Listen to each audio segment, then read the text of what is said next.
మారెళ్ల రవిశాస్త్రి గారి జ్యోతిష్యం కొరకు సంప్రదించవలసిన నంబర్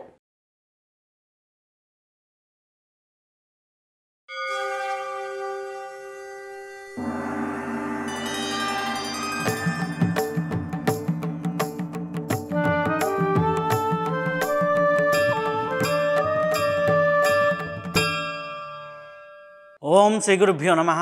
నిరవి టీవీ ప్రేక్షకులందరికీ నమస్కారం. మనం ఎందరో మహానుభావులతో సజ్జన సాంగత్యం చేస్తూ ఉంటాం. ఎందరో యోగుల యొక్క జీవిత విశేషాలని మనం తెలుసుకుంటూ ఉంటాం. ఆ విశేషాలతో, ఆ జ్ఞానగంగా ప్రవాహంతో మనం కూడా తరిస్తూ ఉంటాం. ఈరోజు ఒక అద్భుతమైనటువంటి రాజయోగి జీవితం యొక్క విశేషాల గురించి తెలుసుకోవడానికి మనం వచ్చాం. ఇది ఎక్కడో కాదు, గుంటూరు హైవేకి పక్కనే ఉన్నటువంటి చినకాకాని ఊరిలో ఉన్నటువంటి తాతగారి ఆశ్రమం. చాలామంది అంటారు తాతగారు అంటారు. వారి జీవిత విశేషాలు, వారు ఎన్నో పుస్తకాలు రాశారు. మొట్టమొదటిగా సావిత్రి, అరవిందులు రాసినటువంటి సావిత్రి, అది ఎవరికీ అర్థం కాదన్న సావిత్రి గ్రంథాన్ని తెలుగులోకి అనువదించింది వారే. వారి యొక్క ఆశ్రమాన్ని ఇప్పుడు ప్రస్తుతం నిర్వహిస్తున్నటువంటి రామకోటి రెడ్డి గారు వారి అసలు పేరు. ఆధ్యాత్మికంగా వచ్చిన తర్వాత రామకోటి గారు అయ్యారు. వారు ఇప్పుడు ఈ యొక్క ఆశ్రమానికి కార్యనిర్వహణ జరుపుతూ ఉన్నారు. వారితో సజ్జన సాంగత్యం చేసే భాగ్యం మనకు కలిగింది. నమస్కారం అండి. నమస్తే. అసలుకి మీరు తాతగారి దగ్గరికి ఎలా రావటం, ఈ ఆశ్రమంతో అనుబంధం ఎలా కలగటం జరిగింది? తాతగారి దగ్గరికి రావటం అనేది మన కోరిక అయినా మనం రాలేం. పూర్వజన్మ సుకృతం వల్ల ఆ మహానుభావుడు పాదాలు పట్టుకునే ఆస్కారం నాకు దక్కింది. ఆయన పిలిస్తే ఆయన దగ్గరికి వచ్చినోడే కానీ మనం రావాలంటే వచ్చేవాళ్ళం కాదు. నేను ఎక్కడో పల్నాడులో పుట్టా. దీని అనర్హుడిని నేను. అక్కడెక్కడో వ్యవసాయం చేసుకునేవాడిని. చిన్న చిన్న ఊళ్ళు, చిల్లర దేవుళ్ళు, నాగిలేటి నీళ్లు నాపరాళ్ళు, సజ్జజొన్న కూళ్ళు, సర్పంబులు తేళ్ళు, పల్లనాటి సీమ పల్లెటూళ్ళు. శ్రీనాథుడు రాశాడు. అలాంటి పల్లెటూరులో అనాగరికంగా పెరిగి ఆ మహానుభావుడి దయవల్ల ఇక్కడికి వచ్చి ఈ ఆశ్రమం నిర్వహణ చేస్తున్నా. ఆయన పాదాలు పట్టుకున్నందువల్ల ఆయన ఇచ్చిన వరం ఏమిటంటే, ఇక్కడ ఆయన వచ్చేవాళ్ళని చూసేవాడు. వాళ్ళకి ఏ ప్రాబ్లం ఉంది, ఏ బాధతో వస్తున్నారు అని గ్రహించేవాడు. ఆయనకి తెలిసేది. వాళ్ళకి ఈ చెయ్యి నొప్పి అయితే గోడకి ఎట్లా అనేవాడు, కాలు నొప్పి అయితే కాలుకి అనేవాడు, ఈ లివర్ అంతే ఇక్కడ అనేవాడు, కిడ్నీ అయితే వెనక ఇట్లా అనేవాడు. ఆ రోజుతో తగ్గిపోయేది. అంతటి శక్తిని సంపాదించుకున్నాడు ఆ మహా రాజయోగి రామకోటయ్య గారు. ఆ శక్తిని పున్నమ్మ గారైన ఒక ఆమె శరీరం వదిలేసిన తర్వాత ఈ విభూతి పెడితే తగ్గిపోతుంది కదా, ఎవరు పెడతారు అని చెప్తే రామకోటి రెడ్డి గారు పెడతారు అన్నాడు. మరి ఆమెకి ఒక 5 కొడుకులు ఉన్నారు, ఈయనకి 3 కొడుకులు ఉన్నారు, 5 మనమళ్ళు ఉన్నారు. వాళ్ళ పేర్లు చెప్పరా. దీని అర్హుడు రామకోటి రెడ్డి గారు పెడతారని చెప్పాడు. ఆ వచ్చిన తర్వాత ఆ విభూతి నేను పెడుతున్నా, అది తగ్గిపోతుంది. నేను అని ఎప్పుడు నేను అనుకోలే. ఆయన పెడుతున్నాడు. తాతగారు తగ్గించండి అని పెడతా తప్ప నేను విభూతి పెడుతున్నాను నేను ఎప్పుడు అనుకోను. మనకెక్కడిది ఆ శక్తి? మన శక్తి ఏందో మనకు తెలుసుగా. ఆ మహానుభావుడి శక్తి నేను చూసా. 11 సంవత్సరాలు ఆయన వెనకాల తిరిగా. అట్లా చూశాడంటే అది తగ్గిపోవాల్సిందే, అంటే పోవాల్సిందే. ఇప్పుడు ఇక్కడికి వచ్చేవాళ్ళు ఎవరైనా చెప్తారు, అమెరికాలో మా ఫ్రెండ్ ఉన్నాడండి, అతనికి కరోనా తగిలిందండి, అక్కడ ఎవరు లేరు, భాష కాదు, తెలిసిన వాళ్ళు ఒక్కళ్ళు లేరు, హాస్పిటల్లో ఒక్కడే ఉన్నాడు, బ్రతికించమని చెప్పండి తాతగారికి అని అడుగుతారు. ఓ అదెంత పని, తాతగారు పలానా వ్యక్తి అమెరికాలో కరోనా వచ్చిందంట, తగ్గించండి తాతగారు. ఓకే బాబు గారు అంటాడు. ఆ విభూతి తీసి పెడతాడు, ఆ ప్రసాదం పంచదార పెడతాడు. నాకు కనపడుతుంది. ఇట్లా అన్నాడు అంటే వాడు బ్రతికాడే. తెల్లారే వాళ్ళు ఫోన్ చేస్తారు బ్రతికాడని, ఇతను మళ్ళీ మనకు ఫోన్ చేస్తారు, సేఫ్ అంట గురువుగారు, బతికించారు, తాతగారికి ధన్యవాదాలు చెప్పండి అనే ఫోన్లు రోజుకు 40-50 వస్తూ ఉంటాయి. అది ఇప్పుడు జరిగే కార్యక్రమం. ఇక్కడ ఆ మహానుభావుడు శరీరాన్ని వదిలేశాడే కానీ ఆత్మ ఇక్కడే ఉంది. ఈ బిల్డింగ్లో ఒక ఎనర్జీ పాస్ అవుతూ ఉంటుంది ఎప్పుడు.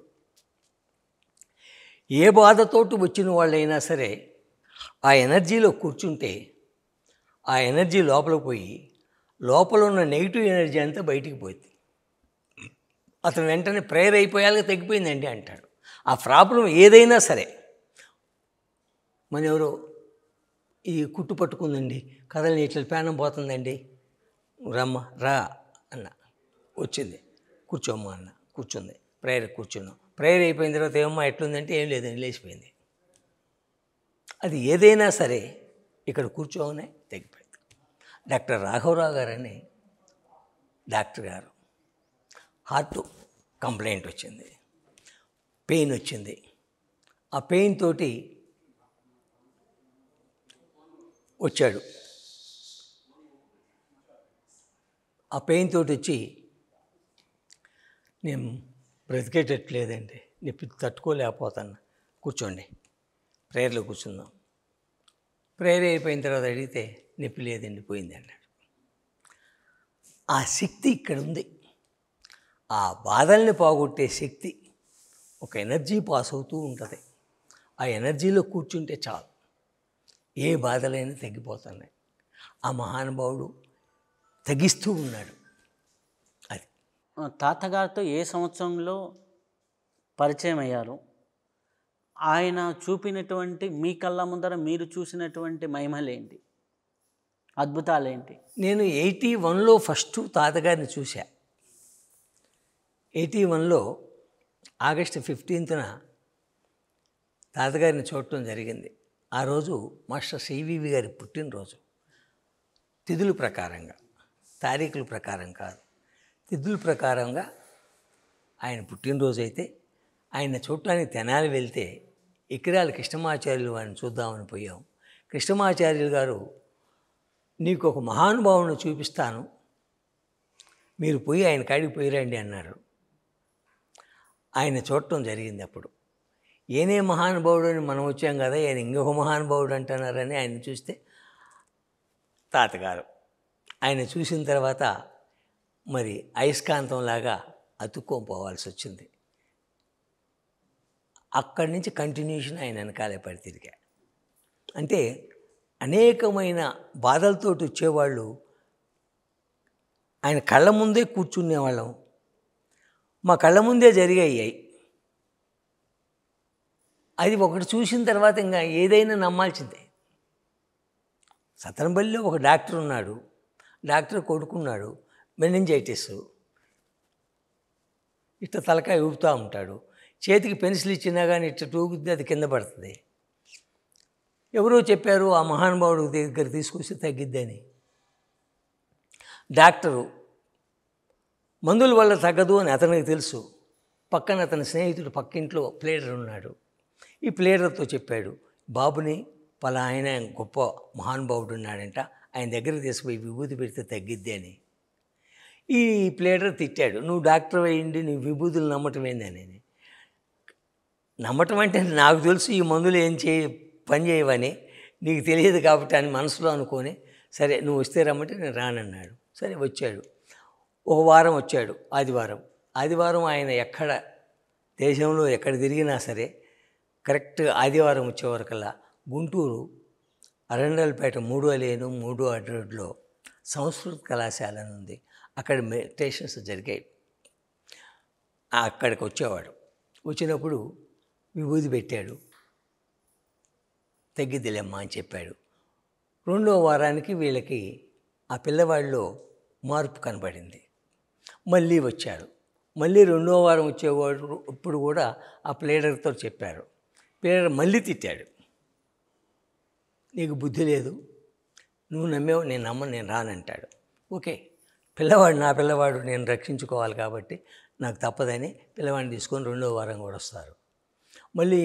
మళ్ళీ కనబడింది మార్పు, చాలా వరకు మార్పు వచ్చింది.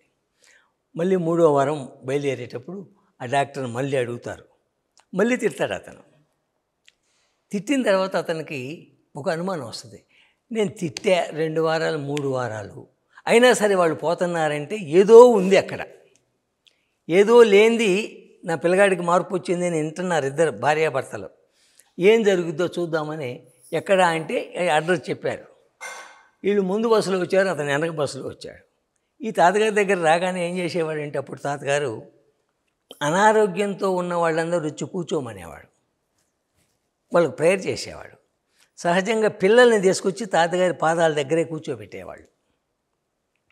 ఈ పిల్లవాడిని తాతగారి దగ్గర కూర్చోబెట్టారు. వీడు ఇట్ట అంటుంటాడుగా, పెన్సిల్ ఇస్తే కింద పడేసేవాడు, పట్టుకునే శక్తి లేదు. అక్కడ ప్రేయర్ కంటే ముందు టీ కానీ కాఫీ కానీ ఇస్తారు వచ్చిన వాళ్ళందరికీ. తాతగారికి ముందు తీసుకొచ్చి కప్పు ఇచ్చాడు, వేడివేడిగా ఇస్తే తీసుకొని పట్టుకో అన్నాడు. వాడు పట్టుకున్నాడు. ఏం పట్టుకున్నాడు? వేడివేడిగా కాగే కాఫీ కప్పును పట్టుకున్నాడు. వీళ్ళ తల్లిదండ్రులు అటు ఇటు కూర్చున్నారు, ఆడవాళ్ళు ఇటు మగవాళ్ళు ఇటు. ఆశ్చర్యపోయారు. పెన్సిల్ ఇచ్చినా కింద పడేసేవాడు వేడి కాఫీ కప్పును పట్టుకున్నాడు అంటే వాళ్ళకి ఆశ్చర్యం వేసి ఇద్దరు లేచి నిలబడ్డారు. వాళ్ళు నిలబడింది ఏం చూడాల, ఈయన యోగంలో ఈయన ఉంటాడు. అటు ఇటు చూసి తాగవేమిటి, తాగు అన్నాడు. ఎమ్మటే వాడు తాగాడు. కాఫీ తాగినప్పుడు ఏం చేస్తారు, ఇంకా అందరూ ఆశ్చర్యపోయి చూస్తున్నారు. ఈ కాఫీ తాగే టైంలోనే ఈ ప్లేటర్ కూడా వచ్చాడు. ఈ వాకిల్ దగ్గర వచ్చి ఇట్లా నిలబడి చూస్తూ ఉన్నాడు. వీడు కాఫీ తాగడం చూసి ఆశ్చర్యపోతాడు. తాగాడు కాఫీ. తాగిన తర్వాత తల్లి తండ్రి వచ్చి తాతగారి పాదాల మీద పడతారు. అప్పుడు ఈ లాయర్ గారు కూడా వచ్చి అర్థమైంది అతనికి, ఇక్కడ ఏదో మహా అద్భుతమైన శక్తి ఉంది అని. అప్పుడు దండం పెట్టుకుని నా తప్పులు మన్నించమని వెళ్ళిపోతారన్నమాట. ఇలాంటి కొన్ని వందలు చూశాను నేను ఆయన వెనకాలండి. కాబట్టి ఆయనకి అంకితమైపోయా. ఆ మహానుభావుడు మించిన శక్తి లేదు ఇంకెక్కడ అని. అయితే తాతగారికి మాస్టర్ ఈకే గారికి ఉన్న సంబంధం ఏంటి? తాతగారు ఈ ఆధ్యాత్మికంగా తిరిగేవాడు.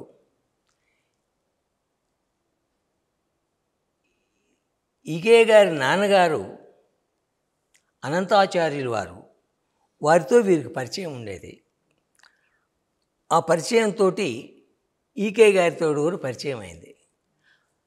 ఈకే గారి నాన్నగారు అనంతాచార్యులు గారు మనకు తెలియదు, ఒక మహానుభావుడు.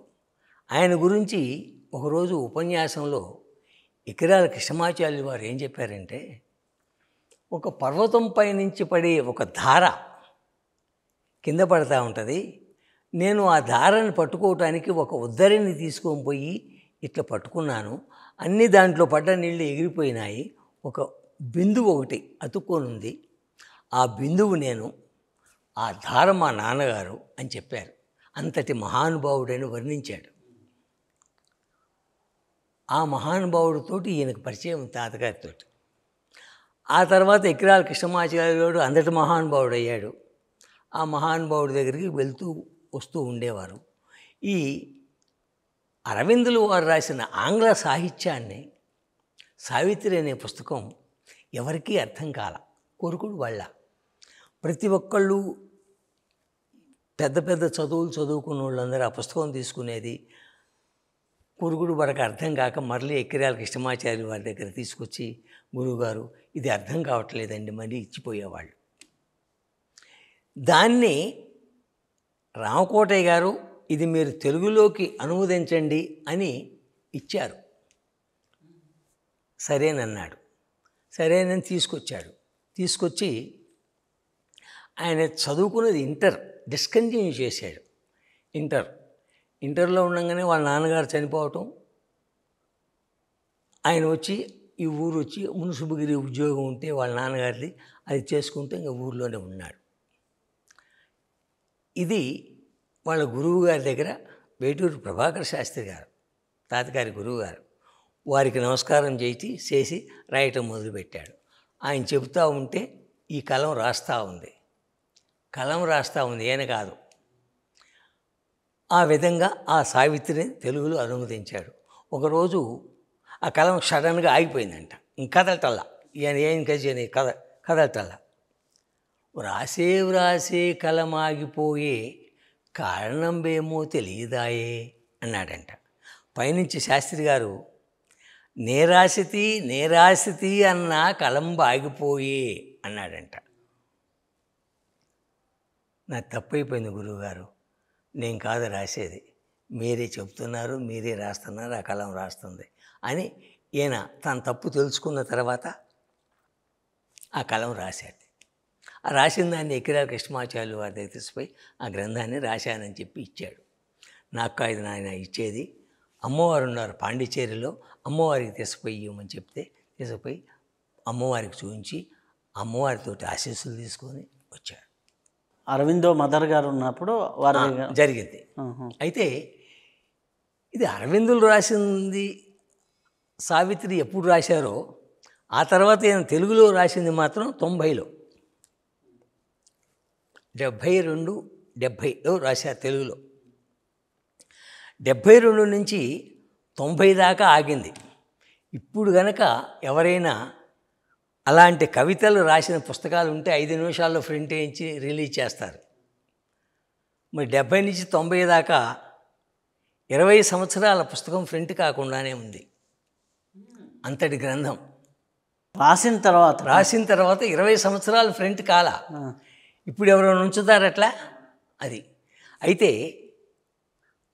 రాజమండ్రి కుదుపా వెంకటేశ్వరరావు గారని తాతగారి భక్తులు, ఈ సమ్మర్ వస్తే ఈ సమ్మర్లో ఆయన ఇక్కడ ఉండటానికి వీలు లేదని కారు వేసుకొని వచ్చి ఆయన తీసుకెళ్ళి రాజమండ్రిలో ఉంచేవాడు.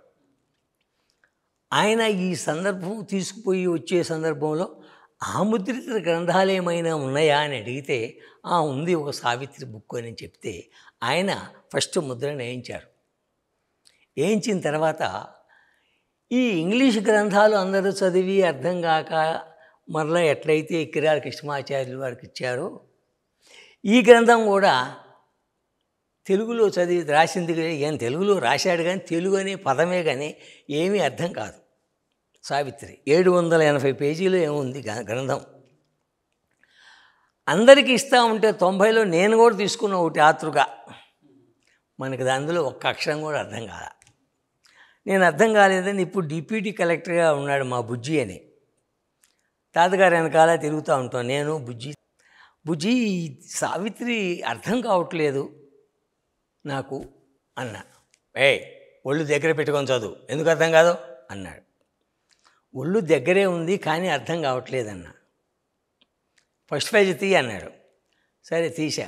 అందులో ఒక శ్లోకం ఉంది, ఆ శ్లోకం చదివాడు. ఆ శ్లోకాలు అందరూ చదివేయలే, నీకు వచ్చులే అనుకున్నా మనసులో. తర్వాత అన్నా. తర్వాత నాకేం అర్థం కాలేదు అన్నాడు. అంటే నీకు కూడా అర్థం కాలేదంటే ఎవరికి అర్థం కావట్లేదు అన్నాడు. అంటే ఇంగ్లీష్ ఎట్లా అర్థం కాలేదో తెలుగు కూడా అట్లనే అర్థం కాల. ఎప్పుడు 90లో రాసింది. 2020లో 90 నుంచి మళ్ళీ 2020 30 ఏళ్ళు పోయింది మధ్యలో. 30 ఏళ్ల తర్వాత డాక్టర్ వరలక్ష్మి గారు గుంటూరులో ఉన్నారు. ఆ మహాతల్లి అరవిందులు వారు రాసిన ఆంగ్ల సాహిత్యం మీద PhD చేశారు. ఈ ఆంగ్ల సాహిత్యం మొత్తం అర్థమైంది కానీ సావిత్రి అర్థం కాల. సావిత్రి అర్థం కావాలా ఎట్లా అంటే అప్పుడు ఈ కొత్త రామకోటయ్య గారు చెప్తారు, ఆయన సావిత్రి ఆంగ్ల సాహిత్యం మీద ఉన్న సావిత్రిని తెలుగులో రాశారు అని ఎవరో చెప్పారు. అప్పుడు ఈయన దగ్గరకు వచ్చింది. ఓకే చెబుతానమ్మా అన్నాడు. శుభ్రంగా అరటిపండు ఒలిసి నోట్లో పెట్టినట్టుగా ఆమెకు అర్థమయ్యేటట్టు చెప్పాడు. అప్పుడు ఆమె PhD రాసింది, పాస్ అయింది. ఆ తల్లి పాస్ అయింది, ఆ తల్లి చెప్పగలదు తెలుగులో అని నాకు అనిపించింది. నేను పోయి, అమ్మా ఈ గ్రంథం అరవిందులు వారు రాశారు, 100 మంది చదివితే ఒకళ్ళకి అర్థమైంది. ఇది చదవి నలుగురు కూర్చొని పుస్తకం అంటే ఆ పుస్తకం అర్థం కాదులేని అందరూ అంటారు, ఎవరు చదవటల్లా. తాతగారిని ఇకిరాల కృష్ణమాచార్యులు వారు తెలుగులో రాయమన్నారు. రాశారు. తెలుగులో రాస్తే తీసుకున్నారు కానీ అందరి పుస్తకాలు ఎవరికీ అర్థం కాల. మీరు ఆంగ్ల సాహిత్యం అరవిందుల వారి మీద రాసి పిహెచ్డి తీసుకున్నారు కాబట్టి ఈ సావిత్రి పుస్తకాన్ని మీరు తెలుగులో పామరులకు అర్థమయ్యేటట్టుగా మీరు చెప్తే మేము వీడియో తీసుకుంటాం, ఆపాల గోపాలం మొత్తం వింటారు, ఆనందపడతారమ్మా. ఈ పుస్తకానికి అర్థము పరమార్థము రెండూ దొక్కుతాయి. మీరు చెప్పకపోతే ఈ పుస్తకం ఇక్కడితో భూస్థాపితం అయిపోవటమేనమ్మా. ఈ పుస్తకం గురించి చెప్పగలిగే వాళ్ళు ఇన్ ఫ్యూచర్లో లేరు. నా భూతో నా భవిష్యతే. ఇంకా అది భూస్థాపితం అయిపోద్ది. మీరు చెబితే అందరూ వింటారమ్మా, మేము వీడియో తీసుకుంటాం అని వినయపూర్వకంగా అడిగితే ఆ తల్లి ఓకే అన్నది అని చెప్పింది. చెప్పి 2 సంవత్సరాలు పట్టింది మాకు అది తీయటానికి. 324 ఎపిసోడ్స్ ఏమి వచ్చింది, తీసాం. అది వారం వారం యూట్యూబ్లో పెడుతున్నాం. మొట్టమొదటిగా నేను తాతగారి గురించి తెలిసింది ఆ వీడియో చూసిన తర్వాతే అర్థమైంది, తెలిసింది. ఓహో, సావిత్రి గురించి కూడా చెప్పేవాళ్ళు ఉన్నారా అనేది ఆ తల్లి క్లియర్గా చెప్పింది. సావిత్రి పుస్తకం అంటే సావిత్రి అంటే ఎవరికి ఏం తెలియదు. ఏదో ఎన్టీ రామారావు ఒక సినిమాలో ఒక పాటలో సావిత్రి భర్తని యమధర్మరాజు తీసుకుపోవటం, యమధర్మరాజు అటగాయించి ఆ భర్తని మళ్ళీ తీసుకొచ్చుకోవటం, అంతవరకే సినిమాలో తీసింది కాబట్టి జనానికి తెలిసింది తప్ప సావిత్రి అనే పేరు కూడా అంతకుముందు తెలియదు. ఈ సినిమా తీసిన తర్వాతనే సావిత్రి అనేది జనానికి తెలిసింది కొంత. అసలు సావిత్రి అనేది ఈ పుస్తకం అరవిందుల వారు రాశారు, ఆయన్ని తెలుగులో తాతగారు రాశారు. తెలుగులో రాసిన దాన్ని ఆ మహాతల్లి అద్భుతంగా ప్రతి పామరుడికి, బరగోళ్ళు కాసుకునేవాడికి కూడా అర్థమయ్యే భాషలో చెప్పింది ఆమె. అది ఇప్పుడు ప్రతి శనివారం ప్రతి ఆదివారం 2 రోజులు వస్తాయి. తాతగారితో చాలామంది చాలా అనుభవాలు పొందారు. తాతగారు ఇక్కడికి ఈ ప్రాంతానికి ఎప్పుడు వచ్చారు, ఇక్కడే ఉన్నారా, ఈ ప్రాంతాన్ని ఎంచుకోవడానికి ముందర ఎంచుకోవటం ఏం లేదు. తాతగారిది ఈ ఊరే, చినకాకాని గ్రామమే. తాతగారు ఇక్కడే పుట్టారు, ఇక్కడే పెరిగారు. అయితే చిన్నతనంలోనే తల్లిపోవటం వల్ల గారాభంగా ఉన్నాడు. ఆ గారాభంగా సక్రంగా చదవటం లేదు కాబట్టి తాతగారి పెదనాన్నగారు జాగర్లమూడి నుంచి వచ్చి తమ్ముడిని అడిగాడు, ఏవ్రా రామకోటయ్య సక్రమంగా చదువుతున్నాడంటే తల్లి లేని కారణంగా మేనత్త పెంపకం సక్రమంగా ఏం చదవటం లేదంటే, అప్పుడు నా పిల్లవాడితో పాటు నా కొడుకుతో పాటు వీడిని చదివిస్తానని చెప్పి తీసుకొని వెళ్తాడు జాగర్లమూడి. జాగర్లమూడిలో కొత్త రఘురామయ్య గారు ఎక్స్ సెంట్రల్ మినిస్టర్, ఆయన హోమ్ మినిస్టర్గా ఎక్కువ కాలం పదవీ కాలం చేసింది ఆయనే, సెంట్రల్ హోమ్ మినిస్టర్గా కొత్త రఘురామయ్య గారు. ఆయన కజిన్ బ్రదర్ వీళ్ళిద్దరు కలిసి చదువుకున్నారు గుంటూరు హిందూ హై స్కూల్లో. హిందూ హై స్కూల్ అయిపోయిన తర్వాత ముందు ఊళ్ళో స్కూల్లో చదివారు, తర్వాత గుంటూరులో చదివారు. గుంటూరు స్కూల్ అయిపోయిన తర్వాత అక్కడే రఘురామయ్య గారేమో అక్కడే చదువుకున్నాడు కాలేజీ విద్య. కాలేజీ విద్య ఈయనకి తెలుగు అంటే పిచ్చి అభిమానం. ఆ తెలుగు నేర్చుకోవాలని బందర్ వెళ్ళాడు. బందర్ వెళ్ళి విశ్వనాథ సత్యనారాయణ శాస్త్రి గారు 1000 పడగలు రాశారు. విశ్వనాథ సత్యనారాయణ శాస్త్రి గారి దగ్గర తెలుగు అభ్యసించి తెలుగు నేర్చుకోవటానికి ఆయన అక్కడ ఉన్నాడు కాబట్టి ఈయన బందరు పోయి బందర్లో చదివాడు మెట్రిక్.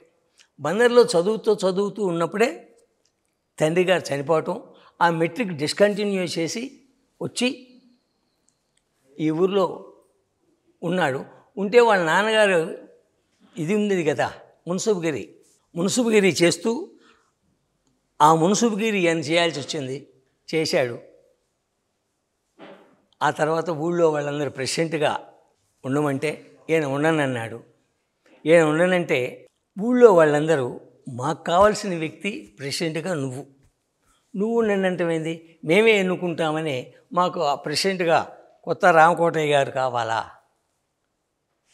అని ఎన్నుకున్నారు. అప్పుడు బ్రిటిష్ కాలంలో ఈ ఓట్లు ఊళ్ళో అందరికి ఉండేవి కావు. శిస్తు కట్టేవాడికే ఓటు ఉండేది. శిస్తు కట్టేవాళ్ళు కొంచెం కొద్దిమంది ఉండేవాళ్ళు. ఈ శిస్తు కట్టేవాళ్ళు అప్పుడు ఓటు వేయటం అనేది ఏం లేదు, ఒక హాల్లో కూర్చొని చేతులు ఎత్తటమే. పలానా అతనికి ఏ ఓటు కావాలనుకునే వాళ్ళు ఎవరి చేతులు ఎత్తమంటే ఎత్తేవాళ్ళు, ఇంకొక ఆయన పలానా ఆయనకి ఓటు వేసేవాళ్ళు చెప్పమంటే చెప్పేవాళ్ళు. అయితే ఇద్దరు లేరుగా ఈ ఊర్లో, ఉన్నది ఒకడే. ఆయన ఒప్పుకోవట్లే. వీళ్ళందరూ రాంకోటయ్య గారు కావాలని చేతులు ఎత్తేవాళ్ళు. రాంకోటయ్య గారు వద్దు అనేవాళ్ళు ఎవరైనా చేతులు ఎత్తామంటే ఎవడు ఎత్తేవాడు కాదు. ఇంక ఈయనే కంటిన్యూషన్. అంటే 5 సార్లు ఎలక్షన్ జరిగింది, 25 సంవత్సరాలు. ఈయనే ప్రెసిడెంటే. రామరాజ్యంగా ఉండేదంట ఆ రోజుల్లో ఆయన ప్రెసిడెంట్గా ఉన్నప్పుడు. ఎవరికి ఏ లోటు ఉండేది కాదంట. అట్లా నడిచింది. ఆధ్యాత్మికవేత్త ఊరికి పెద్ద అయితే, ఆధ్యాత్మికవేత్త అనేది లాస్ట్లో వచ్చింది, ముందు ఆధ్యాత్మికవేత్త ఏం కాదు. ఒక మంచి ఎదుటి వ్యక్తిలోని వాడు బాగుండాలనుకునేవాడు దేవుడిని నమ్మేవాడు కాదు. దేవుడు అంటే అసలు నమ్మడు. అలాంటి వ్యక్తి రాజయోగి ఎలా అయ్యాడు? అది దేవుణ్ణి నమ్మడు అనేది ఎట్లా అంటే, తన మేనల్లుడికి పుట్టెంటికలు తీయాల్సి వచ్చింది. పుట్టెంటికలు ఎక్కడ తీస్తారు? గుళ్ళో ఎక్కడ మొక్కుంటే అక్కడ. తిరుపతిలో మొక్కున్నారు వాళ్ళు. మరి మేనమా 3 కత్తెరలు వేయాలట ముందు. ఎక్కడ వేసేది? ధ్వజస్తంభం దగ్గర. నేను రానన్నాడు ఆయన. దేవుడు అంటే నమ్మడుగా, నేను రానన్నాడు. వాళ్ళు బతికినట్లు మొదలుపెట్టాడు, కండిషన్ పెట్టాడు. ధ్వజస్తంభం దాకా వచ్చి 3 కత్తెరలు ఇస్తా, తర్వాత మీరు గుళ్ళోకి రమ్మని అడగకూడదు నన్ను. ఇప్పుడు నాకు కండిషన్ చెప్పండి, మేము అడగము అని మాట ఇవ్వండి ఇక్కడ, అయితే వస్తా. ఇక సాగు పెడితే లంకనానికి అక్కడికన్నా వస్తే చాలు అని సరేనన్నారు. పోయాడు, ఆ 3 కత్తెరలు ఇచ్చాడు, వచ్చేసాడు. అంతే తప్ప గుళ్ళోకి పోవాలి. ఆ తర్వాత తిరుపతిలో తిరుపతి దేవస్థానంలో. తిరుపతి ఏంటంటే ఆయనకి ఏ గుడి అయినా ఒకటే, దండం పెట్టాడు, నమ్మడు. అయితే మరి మాయ రోగం వచ్చింది, ఎక్కడ లేని రోగం, ఏ డాక్టర్కి అంతుపట్టని రోగం. అదేమిటో ఎవరికి తెలియదు. ఆయనకే ఏమి తిన్నా కానీ వికటిస్తుంది. మంచినీళ్ళు తాగాడు అనుకో, ఆ నీళ్ళు ఎంత దూరం పోతాయో అంత దూరం మంట పుడతానే ఉంటుంది. అంటే మంట పుడుతుంది కాబట్టి అక్కడికి పోయినాయి అని నాకు అర్థమవుతుంటుంది అనమాట. ఏమి తిన్నా పడదు, మంచినీళ్ళు తాగి ఇంకెన్నాళ్ళు బ్రతుకుతాడు? దైవ నిర్ణయం. అట్లే ఉన్నాడు. అన్ని వైద్యాలు చేశాడు. 120 ఎకరాల పొలం, భూస్వామి.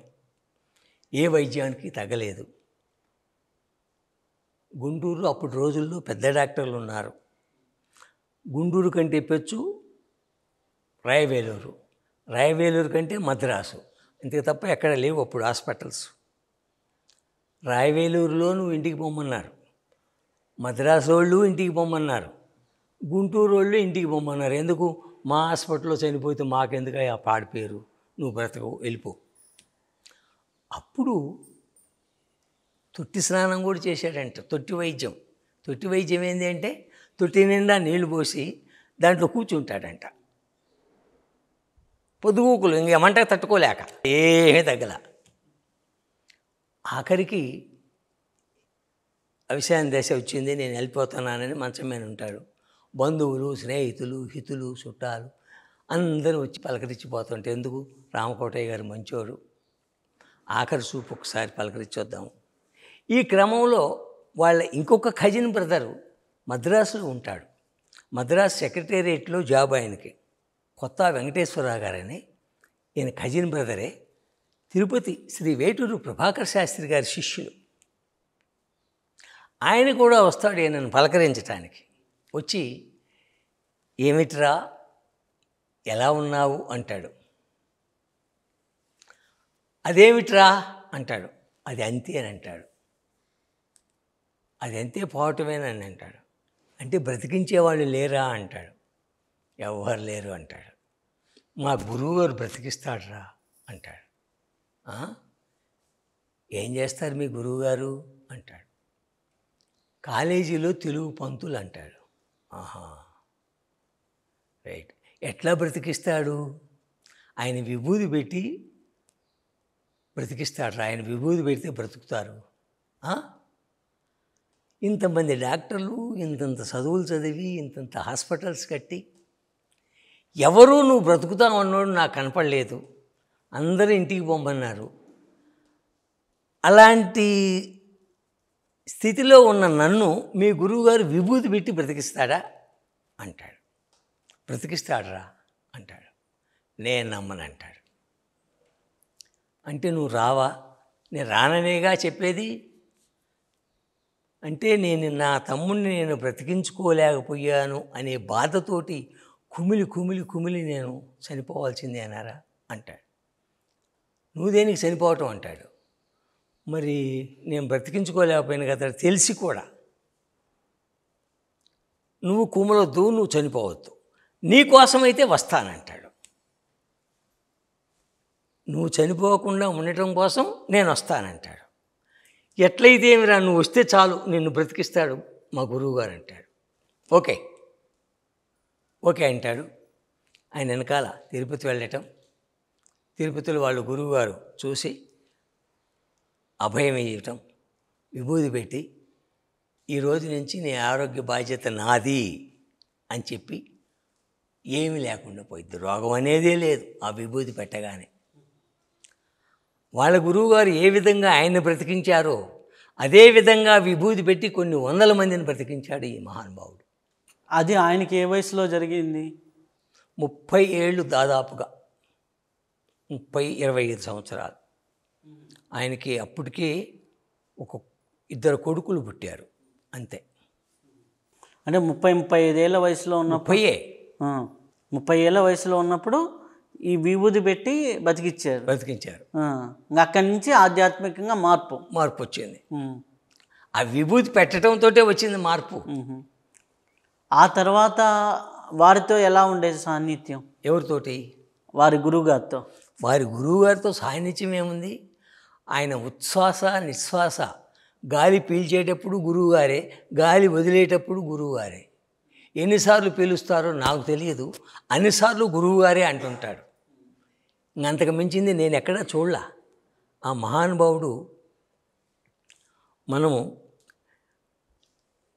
ప్రేయర్ చేసేటప్పుడు, పూజ చేసేటప్పుడు ఆ 20 నిమిషాలు, అరగంటో గంటో మనం ఆధ్యాత్మిక స్థితిలో ఉంటాం, ఆ ధ్యాసలో ఉంటాం. ఈ మహానుభావుడు 24 గంటలు ఆ ధ్యాసలోనే ఉంటాడు. స్నానం చేసేటప్పుడు అదే, అన్నం తినేటప్పుడు అదే, నిద్రపోయేటప్పుడు అదే. నిద్రపోతూ ఉంటాడనుకో. నేను ప్రత్యక్షంగా స్వ అనుభవం ఏమిటంటే ఆయన పక్కనే పడుకునేవాడిని. ఎక్కడైనా ఆయన మంచం మీద పడుకుంటే పక్కన పడుకునేవాడిని. అయితే ఆ ఓంకారం వినపడేది. ఒక్కోసారి గాయత్రి వినపడుతుంది సుస్పష్టంగా. ఓం భూర్భువస్సువః ఓం తత్సవితుర్వరేణ్యం భర్గో దేవస్య ధీమహి ధియో యో నః ప్రచోదయాత్. స్పష్టంగా వినపడేది. ఓ రోజు ఎప్పుడూ ఆయన ప్రక్కనే పడుకుంటాం. కారంబూళ్ళలో ఒకతను బ్యాంక్ ఎంప్లాయీ అనారోగ్యంతో ఉండి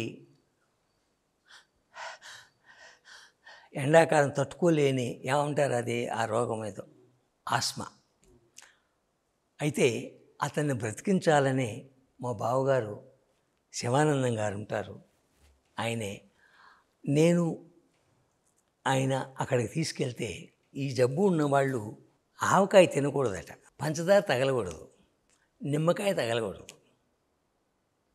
అవి తగిలిన రోజు ఇంతే. ఈయనని తీసుకెళ్ళాము ఆయన కాడికి తగ్గటానికి. తీసుకెళ్తే వచ్చాడు. బ్యాంక్ ఎంప్లాయీ అతను. అమ్మాయి తాతగారు ఎండకు వచ్చారని బాగా ఇంత పొడు గ్లాసులో పంచదార వేసి నిమ్మకాయ పిండి బాగా దిట్టంగా తిరగొట్టి తీసుకొచ్చి ఇచ్చింది తాతగారికి. ఏమిటమ్మా బాగుంది, రైట్ అని బాబుగారు మీరు తాగండి నేను భర్తకి ఇస్తాడు. ఇంకా అమ్మాయి గుండె పగిలిద్ది. ఇంక ఇవాళ లాస్ట్ మా ఆయన చూడటం నేను అనుకుంటుంది.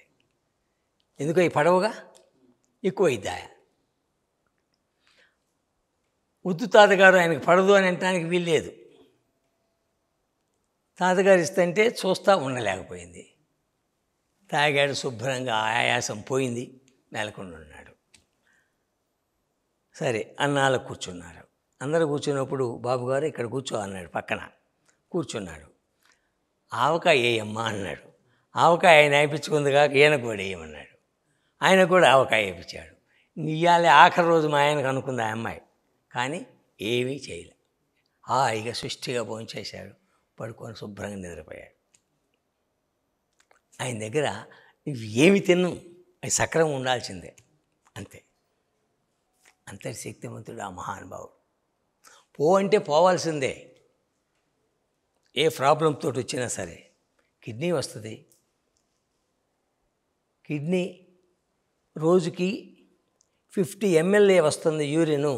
ఈయన బ్రతకడు, వెళ్ళిపోతాడు అన్న రవీంద్రబాబు గారు డిఎస్పి, రిటైర్డ్ అయ్యారు, గుంటూరు.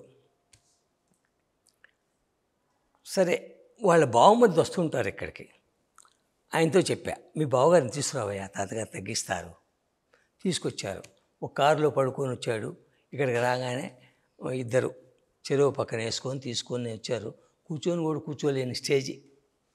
కూర్చోవద్దులేని అన్నాను. వచ్చాడు, కూర్చున్నారు. నేను విభూతి తీసుకుపోయి ఆ కిడ్నీ కార్డు, తాతగారు మీరే బ్రతికించండి అని చెప్పి ఆ కిడ్నీల కార్డు రాశా, బొట్టు పెట్టా, ప్రసాదం తాతగారి పంచదార ప్రసాదం పెట్టా. రైట్ పోయిరండి, కొంచెం 2 విభూతి పొట్లాలు ఇచ్చి రాస్తా ఉండమ్మా అన్న.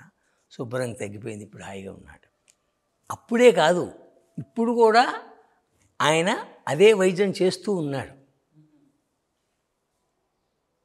తాతగారు ఇక్కడ రాయండి, తను బతికించండి అని చెప్పడం వరకే మన పని. పోస్ట్ మ్యాన్ ఉద్యోగం, ఉత్తరం వరకు వచ్చింది అనుకో ఊళ్ళో, వాళ్ళకి తీసుకుపోయి ఇవ్వటం వరకే ఉద్యోగం, మన ధర్మం. ఎవరైనా నాకు బాగలేదని వరల్డ్ వైడ్గా వస్తూ ఉంటాయి ఫోన్లు. ఆ ఫోన్ ఆయనతో చెప్పడం, వాళ్ళని బ్రతికేయమని చెప్పడమే తప్ప మనది ఏమి లేదు పాత్ర. పంచదార పెట్టే ఇది ప్లాస్టిక్ దింది, అదే మనం. పంచదార మహానుభావుడు. అది ఇటు ఆధ్యాత్మికంలో మారిన తర్వాత ఈకే గారు వీళ్ళతో ఎప్పుడు అనుబంధం కలిగింది? మారక ముందు నుంచే ఈయనకి అనుభవం ఉంది. తర్వాత ఈకే గారు పరిచయం అయింది. అది అంత క్లియర్గా నాకు చదువు రాదు. ఏలుముద్ర మనం ఏంది ఇప్పటికేది ఎప్పటికైనా ఆయన ఇచ్చిన జ్ఞానం, ఆయన ఇచ్చింది మాట్లాడటమే తప్ప, మీకు ఇంటర్వ్యూ కంటే ముందు కూడా చెప్పా, మీరు ఏమైనా అడగండి సమాధానం వస్తుంది. మాట్లాడేది ఆయన, సమాధానం చెప్పేది ఆయన, నాకేం సంబంధం లేదని చెప్పా. అంటే మీ ఏ పుస్తకం ఇంతవరకు మీరు చదవాలా,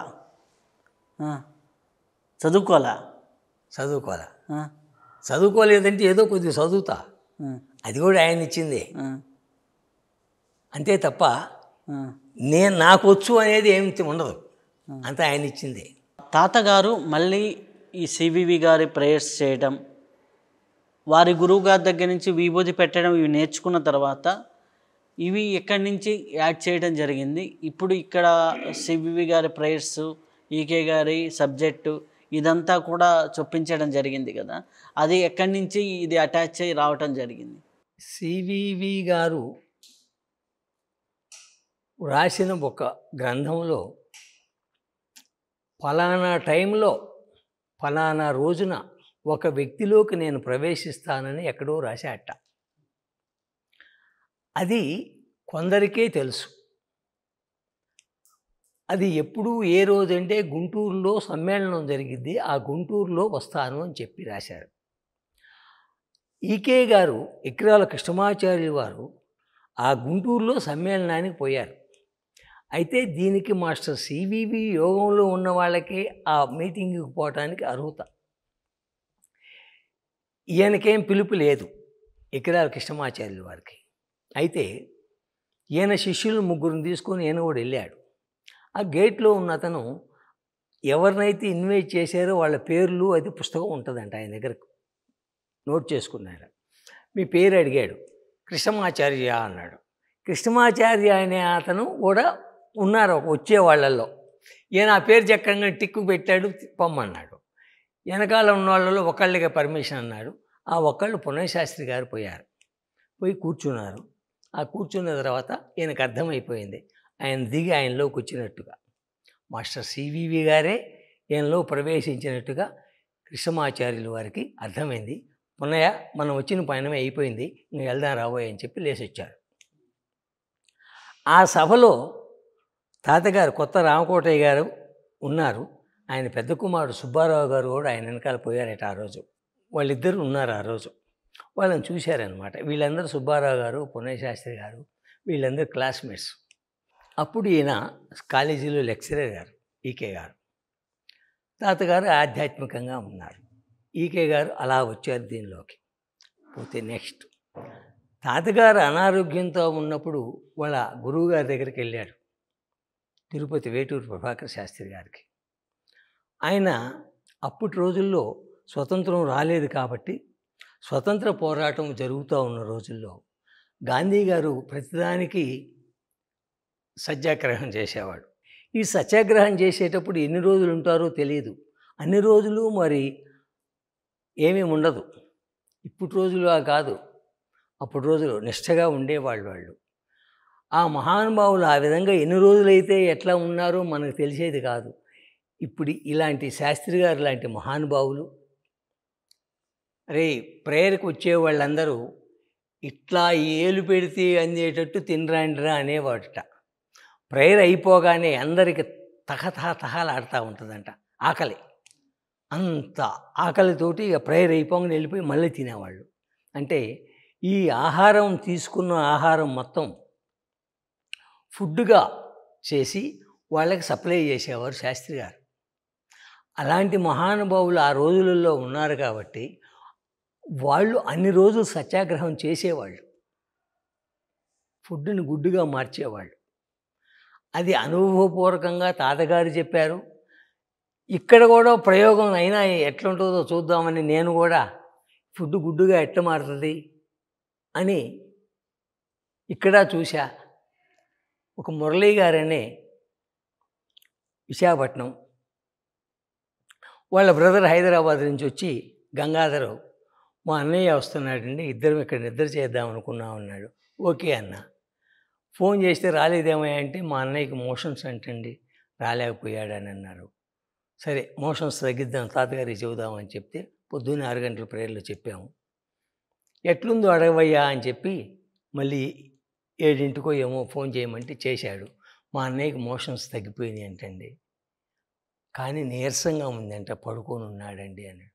నీరసం కూడా తగ్గిద్దామయ్యా తాతగారికి చెబుదాము అని తాతగారు ఆ మురళీ గారికి వైజాగ్లో నీరసంగా ఉందంట తగ్గించండి అని చెప్పి అడగటం. అప్పుడే 11 గంటలకి వీళ్ళందరూ భోజనాలు ఏదో తినడానికి రెడీ అయితే ఒక ఆయన నీరసంతో ఉన్నాడు, ఆకలితోటి మోషన్స్ అయ్యి నీరసంగా పడుకొని ఉన్నాడు. మీరు తినే ఫుడ్ గుడ్డుగా మార్చి ఆయనకి శక్తిని ప్రసాదించాలని అనుకోండి, అందరు తినండి అని చెప్తే అందరూ అదే విధంగా తిన్నారు. తర్వాత 12 గంటల ప్రేయర్ అయిపోగానే ఫోన్ చేయవా మీ అన్నయ్యకి ఎట్లుందో అంటే మళ్ళీ ఫోన్ చేశాడు. ఎట్లా ఉంది అన్నయ్య అంటే నేను జగదాంబ సెంటర్లో ఉన్నాను అన్నాడు. జగదాంబ సెంటర్లో ఏంది, నువ్వు ఇందాక నీరసం వచ్చి పడుకున్నావు, నీరసం తగ్గిపోయింది నాకు, ఇప్పుడు పని మీద వచ్చినాను, జగదాంబ సెంటర్లో ఉన్నాను అన్నాడు. అది అనుభవపూర్వకంగా అర్థమైంది. అంతకుముందు నాకు కూడా తాతగారు ఒకే గంటలో 4 ఇళ్లల్లో టిఫిన్ పెట్టించాడు. నేను తినలేని నడవలేని స్టేజీకి వచ్చి బస్సు ఎక్కే ఇంటికి పోతుంటే కరెక్ట్గా అరగంటలో అంతా అయిపోయింది. ఇది ఏం తినాలన్నా కరకర ఆకలి, ఏం దొరికినా తిందామని. అది స్వయంగా నేను అనుభవించాను. ఆ గుడ్డు సప్లై చేయటం అనేది, మన దగ్గర నుంచి ఇంకొకరికి పంపించటం అనేది. తాతగారు ఇప్పుడే తిన్న తాతగారు నేను తినలేనని, పంపిద్దాంలే బాబు గారు ఎవరికన్నా అన్నాడు. అది పంపించాడని నాకు తెలియదు, ఫుడ్ ఎట్లా పంపిస్తారో అనుకున్నా నేను. ఆ పంపించటం, ఆ ఆకలి తట్టుకోలేకపోవటం, ఆ అనుభవం ఇంకా బాగా గుర్తు, కళ్ళ కట్టినట్టుగా ఆ మహానుభావుడు చేసే ప్రక్రియ అది.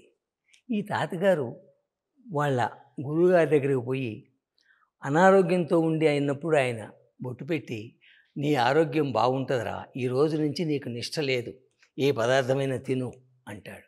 బాగుంటుంది. ప్రార్థన సమయంలో అందరూ కళ్ళు మూసుకొని చూడండి రా అన్నాడంట. కళ్ళు మూసుకొని చూస్తే ఏం కనపడుతుంది? కళ్ళు మూసుకుంటే ఏం కనపడుతుంది? కనపడదు కదా. ఏనేమిటి ఇట్లా మాట్లాడుతున్నాడు అనుకున్నాడు. ఏం మాట్లాడినా ఏమన్నా అన్నామంటే గురువుగారాయ నాకు తగ్గించా చూద్దాం అనుకొని చూస్తే అందరు కళ్ళు మూసుకున్నారంట. గురువుగారిని చూస్తే గురువుగారు కూడా మూసుకుని ఉన్నారు. ఈయన కూడా కళ్ళు మూసుకున్నాడు. కళ్ళు మూసుకోగానే అప్పుడు కనబడింది ఒక వెలుగు, ఎప్పుడూ తను చూడనటువంటి వెలుగు, అంతటి కాంతి, తెల్లటి కాంతి. కళ్ళతోటైతే చూడలేదు, కళ్ళు మూసుకున్నారు కాబట్టి చూడగలుగుతున్నాడు. ఆ కాంతిలో ఒళ్ళంతా చల్లబడిపోయి ఐసు ముద్దలాగా అయిపోవటం. తనంతకు ముందు ఏ బాధ అయినా కాలు బాధ అంటే చేయి బాధ అని మనసులో అనుకుంటే ఆడ బాధ కనబడతానే ఉంటుంది. ఈ ఐస్ గడ్డ అయిన తర్వాత ఎక్కడా బాధ లేదు. శరీరం మొత్తం చూస్తే అసలు శరీరమే లేదు. అప్పుడు నవ్వాడంట. నవ్వి ఆ ఆనందం పొందాడు. ప్రేయర్ అయిపోయిన తర్వాత వాళ్ళ గురువుగారు ఏమిట్రా ప్రార్థనలో నవ్వుచున్నావేమిట్రా అన్నాడట. అప్పుడు నాకేమీ భయం లేదు, నాకేమీ వ్యాధి లేదిక, ముల్లోకముల నేలు బ్రహ్మము నా కనుల ఎదుట నిలిచినట్లాయే గదే అని ఆసుగా తెలుగులో ఒక పద్యం చెప్పాడంట. భేష్ కరెక్ట్రా, నీకేం లేదు, ఇంకా నువ్వు ధైర్యంగా ఉండు అని ఆయన అభయం ఇచ్చాడు. ఓకే, ఇంకా ఆడే ఉండడం మొదలుపెట్టాడు ఆయన. ఇక్కడ ఉంటావేందిరా నువ్వు, ప్రార్థన అయిపోగానే ఏమని ప్రార్థించావురా అంటే నా ఆరోగ్యం బాగుండాలని అన్నాడు. మొన్న బాగున్నదంటే ఓకే అన్నా కదరా, నువ్వు బాగానే ఉన్నావు, ఇంకేమి ఇప్పుడు ఏం అడగాలనో తెలియలేదు. అప్పుడు ఈ రూములో ఉన్నోళ్ళు అందరి ఆరోగ్యం బాగుండాలని ప్రార్థన చేసుకో అన్నాడంట. ఈ రూములో అందరంటే అందరూ, ఆయన కూడా ఉన్నాడు రూమ్లో, అందరూ బాగుంటారు. అప్పుడు అందరూ బాగుండాలనేది ఆ రోజు నుంచి అందరూ బాగుండాలి. నువ్వు వెళ్ళిపో, ఎక్కడున్నావు ఏందిరా అంటే నేను ఆడికి వెళ్ళి ఏం చేయాలా, మా ఊరికి పోయి నేనేం చేయాలా, ఇక్కడుంటే మీ దగ్గర ఆనందంగా ఉన్నది. నువ్వు ఎట్లయితే ఆనందపడుతున్నావో అలాగనే అందరూ ఆనందపడాలా. నీ దగ్గరికి వచ్చిన వాళ్ళందరికీ విభూతి పెట్టు, పంచదార పెట్టు, ఆ ప్రసాదం, వాళ్ళు ఆనందంగా ఉంటారు. అన్నీ తగ్గిపోయి అంటే అప్పుడు ఇక్కడికి వచ్చి అదే చేయటం మొదలుపెట్టాడు. ఇక్కడికి వచ్చిన తర్వాత కూడా మరి వీళ్ళకి బాధ చెప్పాలి కదా మీతోటి, నేను ఎట్లా అప్పుడు ఈ ఫోన్లో లేవుగా, ఏమి లేదురా ఒక కార్డు ముక్క రాయి పోస్టులో వేయి అన్నాడంట. కార్డు అప్పుడు ముక్క అని వైద్యం అన్నారు. అది ఒక కార్డు ముక్క రాసి పోస్ట్ డబ్బాలో వేసేవారు. ఇక్కడ డబ్బాలో వేయంగానే వాడికి తగ్గేది, ఇక్కడ వేయంగానే ఎక్కడ తగ్గిద్ది అంటే ఇక్కడ వేయంగానే ఆయనకు తెలిసేది, ఆయన తెలియంగానే ఇటు తగ్గేది. అంతే, క్షణాల మీద తగ్గిపోయాయి. అంతటి శక్తి.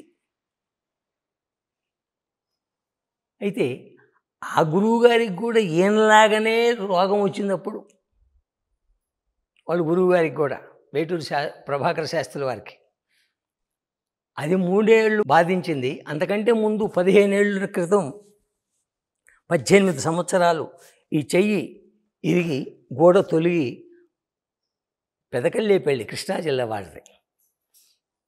ఇక్కడికి వచ్చి ఇంటికి వచ్చేటప్పుడు బండి మీద ఒంటెద్దు బళ్ళప్పుడు బస్సులు ఏం లేవుగా, ఈ ఒంటెద్దు బండి కృష్ణా కరకట్ట మీద పడి ఆ బండి పడ్డప్పుడు చెయ్యి తొలిగితే 18 సంవత్సరాలు మరలా కూర్చోాల యథాస్థితిలో. అప్పుడు ఇక నేను ఈ శరీరాన్ని మోసి ఈ బాధను అనుభవించి అంత అవసరమా? అవసరం లేదు, నేను ఇంక బాధ అనుభవించలేను. త్రివేణి సంగమం పోయి దేహత్యాగం చేద్దామని త్రివేణి సంగమం వెళ్ళటానికి రైల్వే స్టేషన్లో టికెట్ కొని ఉంటే ఈయనకి తెలిసిన ఆయన పోతరాజు నరసింహం గారని ఆయన చూసి, నాయనా నువ్వు ప్రభాకరము కదా అని అడిగాట. అవునండి. మరి ఏమిటి ఇట్లయ్యావు? లావుగా ఉండేవాడు, సన్నగా అయిపోయాడు. నాకు అనారోగ్యంగా ఉంది, బాగలేదండి. మరి ఎక్కడికి వెళ్తున్నావు? నేను త్రివేణి సంగమం పోయి దేహం చాలించాలనుకున్నట్ట. అంత పని చేయవాకు నాయనా, అంత పని చేయొద్దు. నిన్ను బ్రతికించేవాళ్ళు, నీ ఆరోగ్యంగా ఉంచేవాళ్ళు, నీ బాధలు తగ్గించేవాళ్ళు ఉన్నారు అని చెబితే ఆయన నమ్మడం. త్రివేణి సంగమం పోతున్నానని టికెట్ కూడా చూపించాడు నమ్మకం కోసం. ఆ టికెట్ చించేశాడు ఆయన. అయ్యో అయ్యో అయ్యో అయ్యో అయ్యో లేదు అమ్మో లేదు. ఆయనే పోయి కుంభకోణానికి టికెట్ కొని జేబులో పెట్టి ఒక లెటర్ రాసి గురువుగారికి ఈ జేబులో పెట్టి రైలు ఎక్కిన దాకా ఉండి, రైలు ఎక్కిన తర్వాత ఆయన వెళ్ళిపోయాడు. రైలు ఎక్కక ముందు కనుక పోతే ఈ టికెట్ తీసేసి మళ్ళీ శ్రీవే. అందుకని రైలు ఎక్కిన దాకా ఆడుండి కుంభకోణం పంపిస్తే, ఆ రైలు దిగిన తర్వాత అక్కడ కూడా ఒంటెద్దు బండే, ఆ బండితోటి గురువుగారి ఇంటికి పోయిన దాకా ఓ ఒంటెద్దు బండి అతను చెప్పేది విని సగం తగ్గిపోయింది అంట బాధలు. ఆయన చూడగానే మిగతా తగ్గిపోయినాయి. తర్వాత అక్కడే ఉంటా ఉంటే, ఏమిట్రా నువ్వు పోవా ఏమి నాయనా అని అడిగితే, నేను పోనంటాడు ఆయన.